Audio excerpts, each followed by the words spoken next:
I've been doing this job for 32 years, and it started off with a love of cars. So for me, I started off in this business because starting a job selling cars gave me a demo, and I didn't have a car, and I wanted a car more than anything in the world. That's why I got into the business. Didn't think I was going to stay in it for long, thought I was going to do it for maybe 3 or 4 months. 32 years later, I'm still doing it. And I guess the whole point of me doing these videos is to try and explain to you why. And I can't really explain it to people who don't understand that passion for cars, but I am going to try. So over the course of a period of time here, what I'm going to show you is what it's like living in the world's most beautiful city, Vancouver, BC, and what it's like commuting every day of my life in different cars, and maybe telling you a little bit about what I think about them. Probably having driven several thousand different vehicles in my career, I've got a pretty educated idea of what's going on in most of them. And for those of you who are interested in the scenery, you get a nighttime view of Vancouver, driving from the North Shore down to the coastal area where the ferry terminal is, which is in Delta, BC. So it's a commute of about 50 kilometers or 30 odd miles, and usually on a good day takes me about an hour. And along the way we're going to be talking about some vehicles. So curating vehicles for these videos is obviously going to be something that's a passion for us. For me personally, I love vehicles of all types. I love 20-year-old vehicles, I love 10-year-old vehicles, I love beaters, I love sports cars, because each of them has a character to me, each of them has a personality. And trying to express to you those personalities is going to be what I'm going to try and get into in these videos. And in the process, we spend some time together, talk about all kinds of stuff. So, here we are, 2022. This is the first brand new Grand Cherokee that we've received here in Vancouver. And it's what's called the Summit Reserve package, top of the line. And when I first saw it, I wasn't quite sure what I thought of it. I didn't have a real emotional reaction to it. I didn't have like a visceral reaction to it. I just kind of felt like it looked a little underwhelming for a complete redo. And I'm here to tell you right now that I was wrong. I was 100%, I was 110% wrong. There's no such thing. I was 100% wrong. But there's a reason why the designers at Stellantis know a lot more than I do. It's this interior, and it is exquisite. It's quite beautiful, and I find myself thinking about where it fits in my perceptions of different vehicles, and what makes vehicles special, and what makes vehicles that are deeply flawed still be amazing vehicles, and vehicles that are highly competent be unbelievably dull. Toyota's Camry jumps to mind. The Toyota Camry is a vehicle of prodigious competence and absolutely zero emotional reaction out of me. None at all. Not because it isn't a competent car, and not because the Camry isn't a good car. It is a good car, and all those Camry lovers out there, accept my apologies. It's just not an emotional car. It doesn't do anything for me. And these videos are going to be predominantly personal, right? It's just one guy's opinion of cars. And being the first one, I'm going to talk about other cars in the process, obviously, as well. But let me explain a little more about this car. This car is a big deal to Chrysler. This is the first Stellantis rebuild. You could say the Grand Cherokee L was really the first that came out, but it's this one. This is the big daddy. This is the main competitor. You're talking about your X5s, your Audi Q5. You know, this is the one that competes with all of those. And as we know, Jeep has a certain cachet. So now it's the Jeep Grand Cherokee. It's got to be much like a Range Rover. It's got to be competent off-road. It's got to be luxurious in the car. It's got to be everything to everyone. So let's start talking about this one. Does it work? Yes, it works. It works amazingly well. You can start off with this whole sort of piano black cluster affair here. Nice big screen, very easy to use, very intuitive. Not without a couple of little issues that, you know, most of these systems have, and maybe part of that's just me being old and curmudgeonly, and I like things that are a little more tactile and a little more analog. This is very digital, so sometimes you'll click a spot on the screen and it doesn't quite respond the same way a switch or button would. Having said which, let's get over that, because I'm talking to a bunch of people in the telephone generation here. This thing is beautiful. The interface is beautiful. It's very appealing. It's very attractive. One thing they did that was genius right off the bat, I have some controls here for heat, air conditioning, my seat heater, whatever I want to do that I can do right here on the screen. But right below are the analog switches for the old people. So the old people can turn on and off their heated steering wheel here, whereas Generation X can do it on the screen. I love that. Why not? And if I want to do it, I can do it by voice command as well. So there's 3 different ways that I can heat my seat. There's 3 different ways that I can increase the ambient temperature in the car. So that's a beautiful little kind of nod to the fact that they know that the vast majority of $85,000 super luxurious SUVs are not being purchased by 25-year-olds. They know that.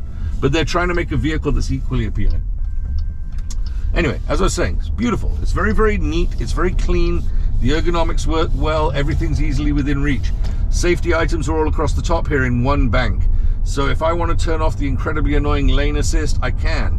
Now, unfortunately, it appears as if I can't turn it off completely.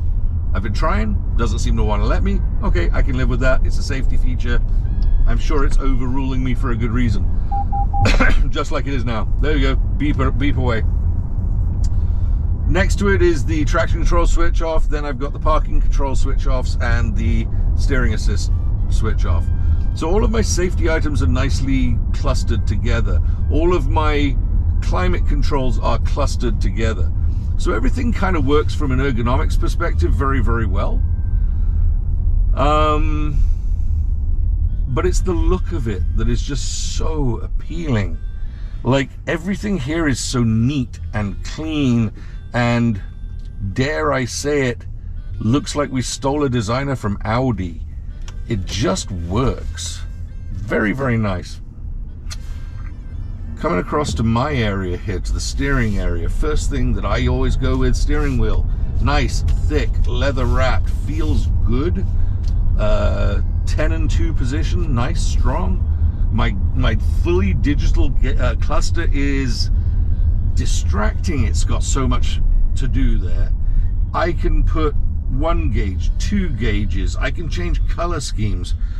I can make the entire screen an additional navigation system, which I think is a bit of a gimmick, let's be honest. If it's there, do I really need it there as well? But it does it. It's kind of cool. But it has some really cool features that I like. It has night vision. Night vision was something that came out in the, well, it came out in the S-Class, probably in, somebody's going to correct me here, but 2010, maybe a little earlier, 2009, 2010. But that was mediocre. Like, I mean, it was night vision, yeah, it was ultraviolet, but it wasn't super effective. It's kind of good.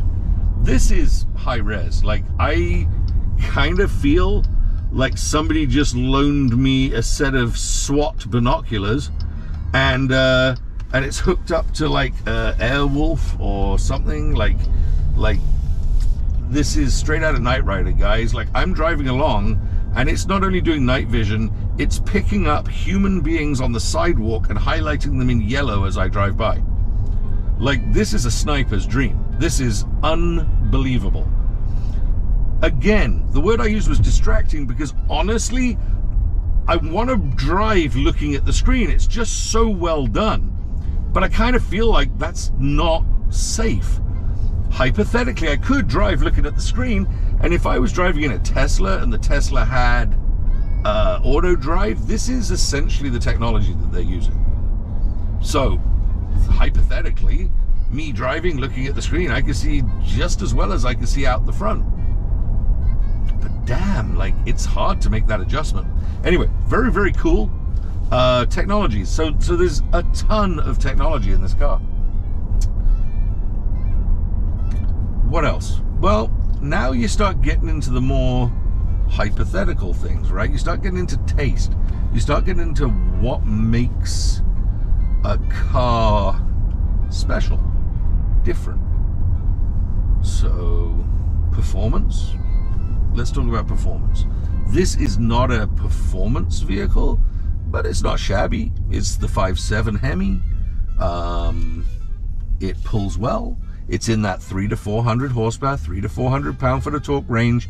Not a terribly heavy car. So it pulls well, right? It performs, it outperforms the sports sedans of my youth. And it does it very competently. This thing corners well. It does not feel heavy. It feels lithe. It feels well controlled. We have down here 5 different air ride settings. So it's an air suspension that allows it to lift and lower at command. So right now, when I'm driving around in automatic mode in town, it's selected for me the second lowest setting, which is the aero setting. And I mean, you know, you're basically driving around like a sports SUV, if that's not too much of an oxymoron for everybody out there. It's a sports SUV feel. It's a very firm but comfortable ride. It's very quiet. It's powerful. It's responsive. The transmission works really, really well with the power that's available. So it's never searching for gears. It always feels seamless. If there is a weakness at the top end, the Hemi by design gets a bit wheezy. So what do I mean by that? When the RPMs start getting up to sort of 4.5, 5,000 RPM, it still stays in gear, but you really feel like it should have changed gear by then. It kind of runs out of puff. Now that's certainly not the case in the 6.4 that's sort of ubiquitously in the SRTs and stuff like that. But yeah, you know what? You got to be driving it pretty damn hard to find its weaknesses. And this is not a car that wants you to do that. Like I am a performance driver. I enjoy high performance cars. I've owned a bucket load of them. I've owned M3s, M5s, M6s. I have owned Porsches. I have owned Audi RS4s. I've owned all kinds of vehicles. And so by my nature, I like performance probably above everything else. But this vehicle doesn't make you want to drive fast. It's almost like an insult. It's kind of like thinking, oh, I want to drive my Rolls Royce fast. It's just not done. You don't want to. Now, that's not to say it's a slow car, because it isn't. You are going faster than you think. It's very easy in a vehicle like this to break a speed limit. It's very easy to get carried away and not realize how fast you're going. But that's not my point. This car makes you want to savor driving. And there aren't many cars that do. Like, when I think about the list of other vehicles that I would put in the same category, a Jag XJ, yeah, you know, little old technology now, but that definitely made me feel the same way. A Mercedes S-Class, absolutely. Some of the Range Rovers do, but for some reason they really don't give me that same buzz. But yeah, you know, the full-size Range Rover would be another example of a car that kind of makes you feel like you want to savor the experience rather than see how fast you can get from 0 to 60 from the lights, I guess. Anyway, regardless, this is a vehicle that makes you feel somehow like you're inside a film, or you're inside a movie. Like, it's not a cockpit feeling, it's more like the inside of an expensive speedboat in here. It's got this really nice open pore wood. The leather's delightful, quilted leather. The ambient lighting has a million settings, but it's rather lovely. But it feels special. It feels like you want to be here. So power's good, handling's good, very quiet, very responsive. Comparable, I would say, to the experience of driving a nice high-end sedan, right? It's got that feel of a S-Class. It's got the feel of maybe a 7 Series Beamer. Difficult thing is, a lot of those vehicles now have gone to smaller displacement V8s with like superchargers or with turbochargers. And even though they're almost invisible, they don't quite have the same feel as a naturally aspirated engine like this. So I'm struggling to think of one that really is a good comparable. But regardless, I mean, it's very luxurious. It's very much like going to a really good steakhouse with leather seats and the smell of wood. You've got that feeling of sort of, you don't want to rush your meal. You want to kind of just let it play out. Which brings me to one of my favorite features. In fact, let's be honest, my absolute favorite feature of this vehicle, and one I could go on for quite a long time, is the sound system in this thing. So let me backtrack a little bit. Incidentally, we've just been through downtown. I didn't really talk much about it, but I will in future. And we're right now heading on to Granville. And this is taking us now, we've gone through the downtown core. We're now heading outwards, south. We're heading south down towards, shall we say, the airport area. If you're following along on a map, that's where it is.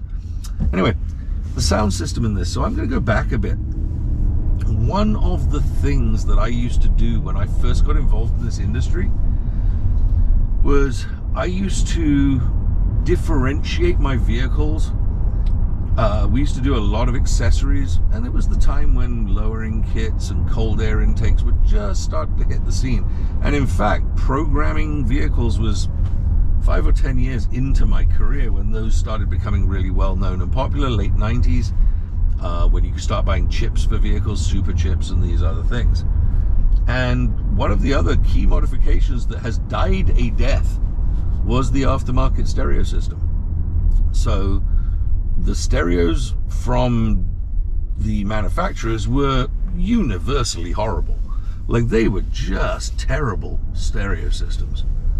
And people hated them. And so there was a very fertile market for taking out the stereo, putting in an aftermarket stereo, wiring in completely new speakers, wiring in subwoofers in the back and everything that goes with it. And I realize lots of people still do it today, but it's nowhere near as popular as it used to be. And part of the reason for that is because the manufacturers got smart about it and started realizing that these stereo systems were a reason for people to buy. So the first time I think that I really started seeing that was when I was working for Ford. And Ford came out with the Shaker 500 and the Shaker 1000, and it was essentially a 8-inch or a 10-inch sub that went in the back, depending on which package you picked, and it gave it some rumble and it gave it some volume, and everybody was kind of interested in that. Lexus started using, or Acura started using Bose, and then Lexus started using Mark Levinson, and it became kind of the thing to do. There was a bit of a competition. That beep, by the way, tells me that that camera that we just drove by was a red light camera. Doesn't actually mean the red light was on, it just means the camera was there. Anyway, so all these different companies started realizing the value, and in fact I think it got particularly crazy at one point when Lexus started using Nakamichi, who at that time was charging thousands of dollars for a cassette deck. And they weren't necessarily great systems, but they were vastly better than the ones that were out at the time. But today some of these systems are stunning. Like, they're stunning. But it's not a name brand thing. Like if you see two manufacturers and one has Harman Kardon and the other one has Harman Kardon, all Harman Kardons are not made the same. Okay, guys? Like don't fall for that. They're not made the same. All V8s aren't the same. All 7-speed transmissions aren't the same. All stereo systems are not the same, even if they're branded by the same company. There are different cones in the doors, there's different size mid-ranges, but most important of all, guys, it's the overall package of the sound that they put together. So, I've had some favorites over the years. The high-end Harman Kardons can be very, very good. Some of the higher-end Bose systems can be very, very good. Very nice systems from Meridian that are generally in the JLR products, in the Land Rover, Range Rover, Jaguar products. Again, entry-level Meridians, not so much. But when you get up into these Googleplex stereo systems with 19, 20, 21 speakers in them, it's more sophisticated in here than a THX Cinema is. And the sound systems are very carefully curated, and they're very carefully mapped for the interior panels and all the other stuff that goes with it. And I love music. I am as passionate about music as I am passionate about cars. So for me, it's very much a part of the experience to have, at the very least, a stereo system that matches the quality of the car. The stereo system has to match the car. If I'm driving an $80,000 car and it's got a garbage Harman Kardon stereo system in it, a Harman Kardon silver package, if you want to call it that, it offends me. Because that car should match, right? Now, don't get me wrong, I'm perfectly happy if the stereo system far outweighs the car, that's great. But the other way around just doesn't work for me. The days of Mercedes using Blaupunkt stereos, they were cool in the day. Everybody liked Blaupunkt. Nobody wants Blaupunkt today. So when I get in a high-end vehicle and it's got a Clarion or a Alpine, yeah, scratch, right? They're not bad for your entry-level 40, 50 grand vehicles, but that's not an appropriate thing for a $80 to $100 to $120,000 vehicle. Meridian, cool. High-end Bose. Bang & Olufsen, same thing. B&O makes some really nice systems. They make some deeply, deeply average systems too. And these average systems are still okay. They're fine. But I don't want an average system in a $100,000 vehicle. This vehicle is so technologically beautiful that I kind of expected them to go high-tech technology with the sound system. So I was thinking, you know, probably going to partner up with one of the sort of, should we say, trendier companies that are out there. Certainly, if not Harman Kardon, then one of the companies that, should we say, has a reputation for being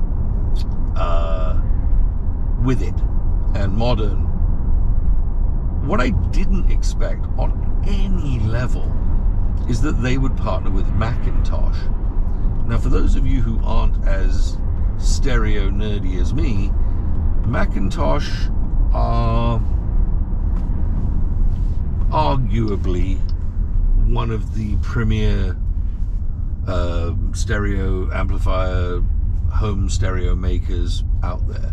And I mean, I can chuck all kinds of names that would be similar, Name and Quad and all these other ones, but Macintosh is like iconic. They have this iconic signature with like a strange gothic script with the name, always kind of glowing blue. Very much a music, like an audiophile stereo company.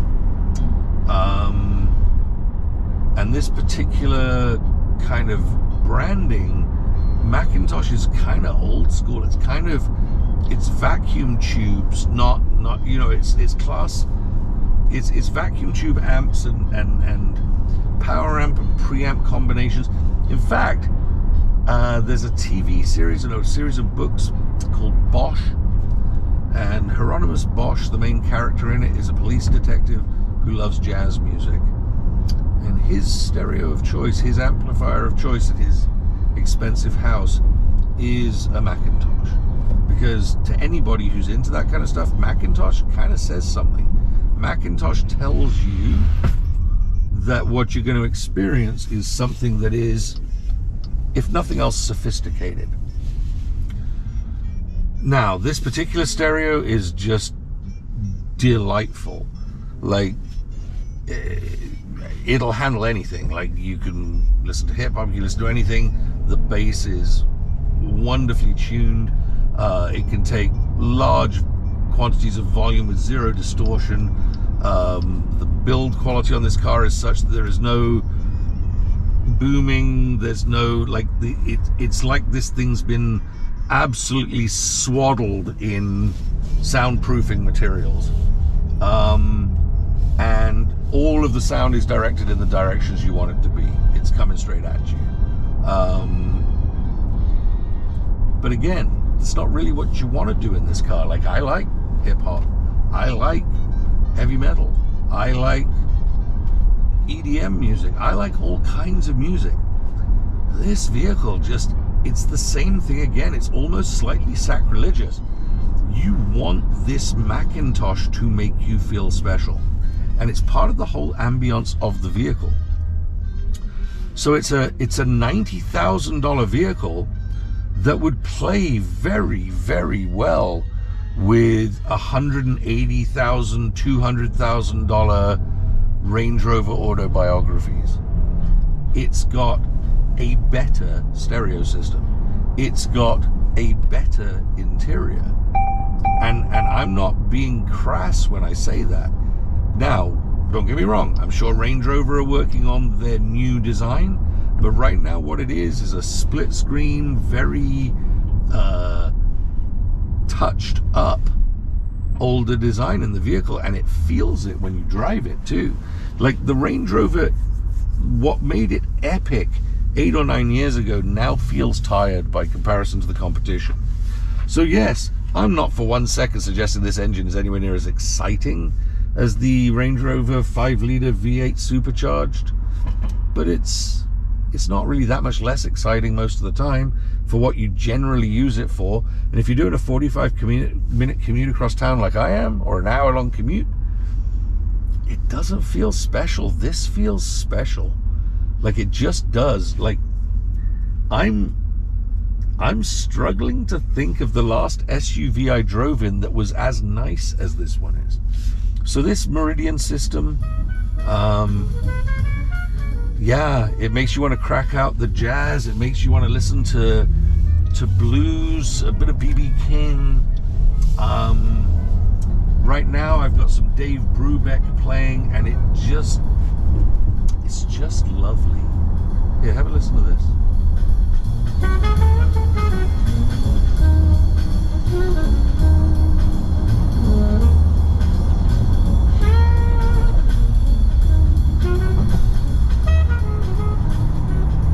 Cruising in luxury, right? Heated seats, heated steering wheel. Did I happen to forget to mention that I have massaging seats? A click of a button, I've got 4 different massaging options. Again, people, this is right out of the book of the tweens, like the 2010 to 2015 S-Class. The stuff that in those vehicles made it so exceptional.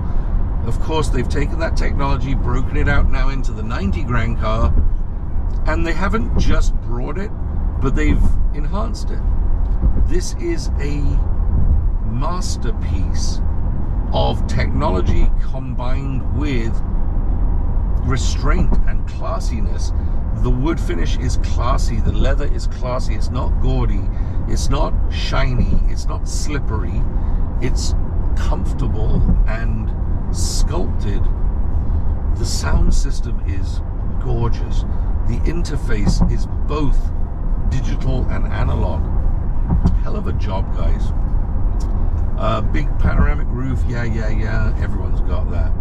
But the essence of this vehicle, even down to these beautiful little tweeter pods that stick out of the dash for the Macintosh.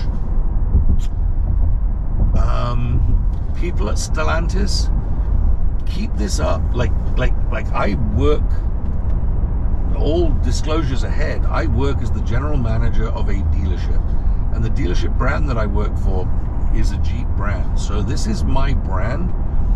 But guys, there's some of our product I don't like, and I'll be honest about it too. This makes me feel like my future years are in good hands, because they've spent their money on the right things. They've spent their money on a quality of interior that just works, makes you want to be here. Now don't get me wrong, guys, I've had recently this year, my cars have included F-Pace SVR, geez, what else have I had? I've had a Quadrifoglio, I've had quite a few, like, very, very cool cars, and I like them all, and there's things about them I like, and I'm not going to insult your intelligence and tell you that I like this as much as some of those. But as an SUV, as a luxury vehicle, yeah, this is right there. This is in the conversation. So that's my review on this car, 2022 Grand Cherokee. Very excited about it. Strongly encourage people to not think Range Rover Grand Cherokee, or not to think Jeep Grand Cherokee when you're driving it. This is competitive with vehicles of a different caliber. Go in with an open mind. You will be impressed. You will. I'm telling you. Anyway, here we are. We're now heading into southern Richmond. Actually, Richmond's over here to my right. So that's Richmond and then the coast. For those of you who've never been here, we get a lot of this here. We get a lot of, should we say, exuberant lane melding. COVID's hit town. Like, guys, this commute generally has a lot more traffic than it does right now. But, you know, COVID's got its teeth into us here in Canada, and here in Vancouver especially. A lot of people working from home. This is a very, let's be polite, call it socially aware province. We are also very generous in providing people the opportunity to have a quality of living that doesn't require them working terribly hard at times. So as a net result, a lot of people right now working from home and getting some quite generous benefits from the government to help them out. From this perspective though, I like it. Gives me a chance to enjoy the road, right? Gives me a chance to enjoy this car. Where we're heading now, we're just going to come up to the tunnels, and the Massey Tunnel takes us through underneath and out the other side into the Delta Peninsula. So it's one of the ways to cross the river. There's a couple of bridges obviously, and the Massey Tunnel, which has been around for a long time, 50 years probably. And at this point I'm probably 20 minutes away from home still. So as you can imagine, doing this drive in the mornings, which I will probably set up and show you guys, is a lot different with the heavier traffic. But right now we're just kind of cruising and enjoying a nice easy run. Yeah, so I mean, part of my game with wanting to do these videos as well, yeah, it's to show you guys the commute, it's to show you guys a little bit of a feel for the area, but also it's to try and open the door to what people like myself who 30 years in this business, 30 plus years in this business, and I'm still passionate about cars. I still love them, and I still talk about them, and I still get angry when they're bad, and I'm excited when they impress me when I'm not expecting it. And I try really, really hard to express to friends of mine why there are bad cars out there, right? There are just bad cars. People shop labels, and that's just a bad idea, right? Like Hugo Boss made some ugly suits. He did, I'm sure of it. Giorgio Armani didn't hit a home run every time he designed a tie, right? Car companies are the same. Be discerning. Look at what's out there. Don't judge name labels. Like, really pay attention. Companies like Kia and Hyundai, their latest product is strong. You want to know how strong it is? I looked today at the new Compass. The interior of the Compass is a response to the Kia Seltos. It just is. Those Kias, bang for the buck, the interiors in them felt richer and better than the vehicles that the domestics were selling for $5 or $6 grand more. The Ram 1500 was an also-ran before Stellantis came along and took over the Chrysler FCA platform. Think about it. Ford was the walk-away leader, absolute walk-away leader, and rightly so. Their product was better than Chrysler's, their product was better than Dodge. When Dodge released the DT, which is the newer version, 2018, end of 18 into 19, all of a sudden you had Tesla-style laptop interfaces. You had super smooth, super powerful, but the interiors, guys, the place where you spend the time. I'm in a car 2 hours a day at the beginning of a long day and at the end of a long day, and I want to feel as if the vehicle that I'm driving is a nice place to be, right? It's a nice place to be. If you look at the interior of the Ford F-150s today, they're just not modernized. They are not a comfortable place to be. Now, you can argue, quite rightly, that Stellantis hasn't spent much money on the engines and on the transmissions. In fact, there's no discernible improvement here whatsoever in performance, other than the fact that I suspect this vehicle either has a slightly better mapping in the transmission or it's lighter, because it does feel more responsive than the last generation Hemi. But damned if I can tell you that there's much of an improvement. So they didn't spend the money on engine development. They didn't spend the money on radical performance changes, because the performance is more than adequate already. What's another 50 horsepower going to do to change my life at this point? If I really want that, there's a plethora of choices out there.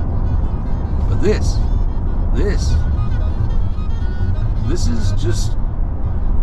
is different, right? This is the penthouse overlooking Stanley Park. And there's a reason why that penthouse is $25 million. And yes, the view is a big part of that. But it's also the panoramic windows, and it's the boutique finishes in the kitchen, and it's the open pore Scandinavian wood that they use, and all these things that make you feel special when you live there. That's what this is, guys. This is that feeling of special. So where we are now, just driving down, this is Delta. So we've come under the tunnel, we've come out, we're into Delta. At this point, driving straight on, we're going to hit Tsawwassen, which is where the ferry terminal is, which is kind of the western end of Canada. So I mean, if you started here and drove due east for many, many days, you'd end up in the Maritimes. This is the western end of Canada.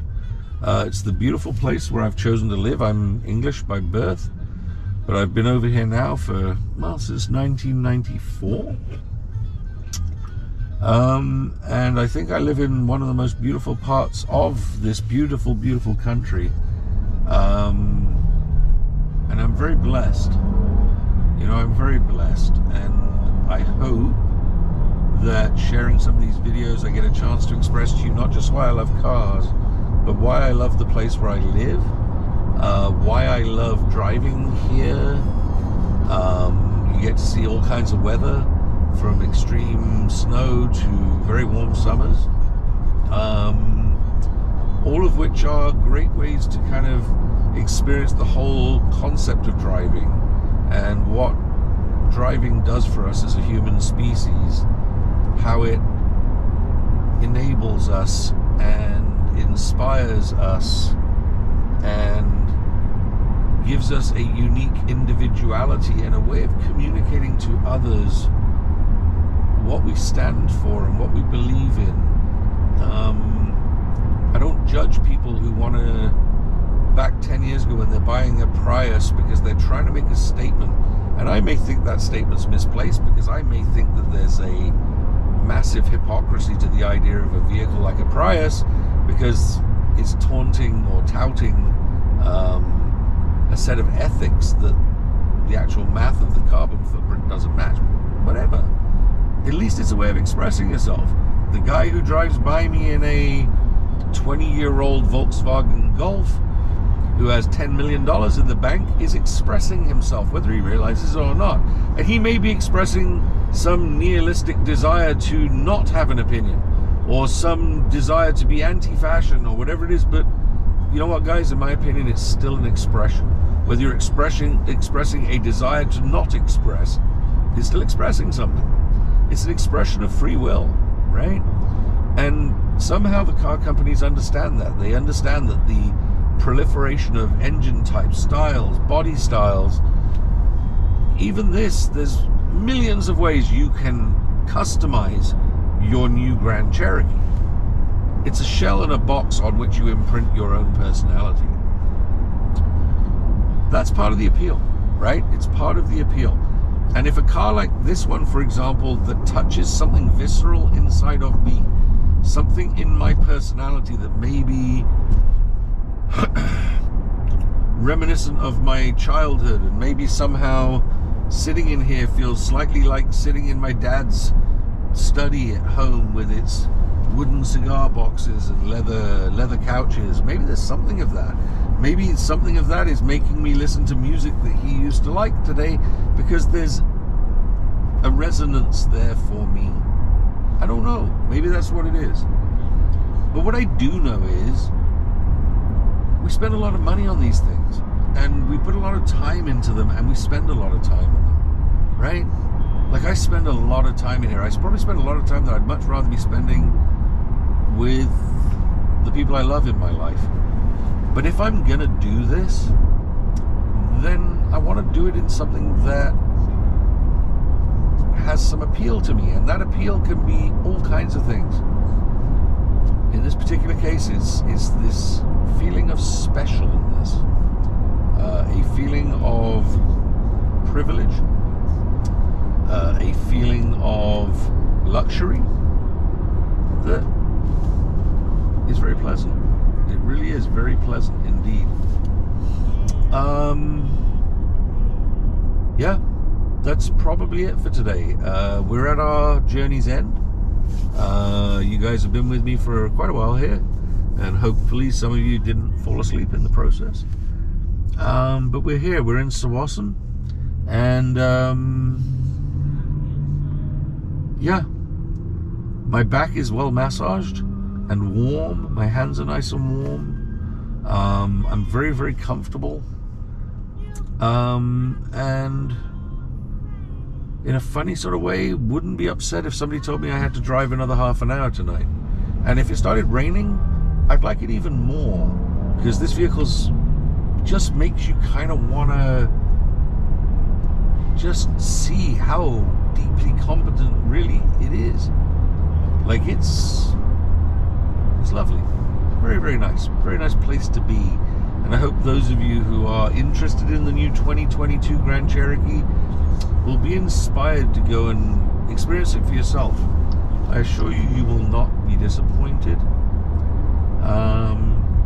So video number 1 in the bag, and we'll do more of these as we go along, different vehicles, and maybe put some recommendations on the bottom. We'll see what we can do.